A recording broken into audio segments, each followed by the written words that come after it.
Falando agora sobre o crime de difamação, lembrando que calúnia é você imputar um fato criminoso a alguém, como foi trabalhado, né, como foi abordado no vídeo anterior. Nesse vídeo nós vamos falar sobre o crime de difamação, previsto no artigo 139 do nosso Código Penal, onde o caput do artigo diz: difamar alguém imputando-lhe fato ofensivo à sua reputação.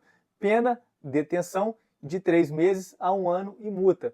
Uma observação importante que eu já trago para vocês em relação ao crime de difamação, quando comparado com o crime de calúnia, é o seguinte, né? Na difamação é tirar boa fama ou crédito de alguma pessoa, de outra pessoa, né? O fato atribuído, ele não pode ser considerado crime. Por quê?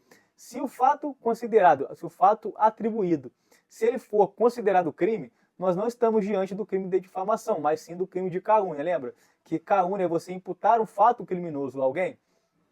Exemplo de um crime de difamação: dizer para os colegas que determinado funcionário, determinado colaborador costuma trabalhar bêbado. Não é um crime, porém não é um crime o seguinte: você não está imputando um fato criminoso a ele, mas a sua prática sim, você está incorrendo no crime de difamação, tá?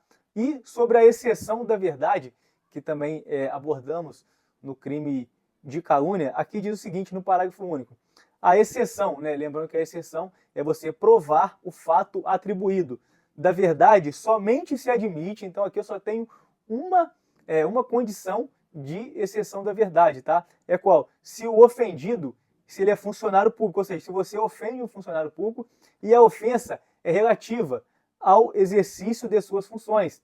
Ou seja, o agente provando a veracidade do alegado afasta o crime de difamação. Então, se você está falando algo sobre um funcionário público, né, e está relacionado à função ou à atribuição dele, é admitido que você prove a verdade, que aquilo que você está falando realmente é verdade. No caso do servidor trabalhar bêbado, se você fala isso sobre ele, você provando, né, você validando ali a exceção da verdade, aí sim você vai ser isento de pena, tá?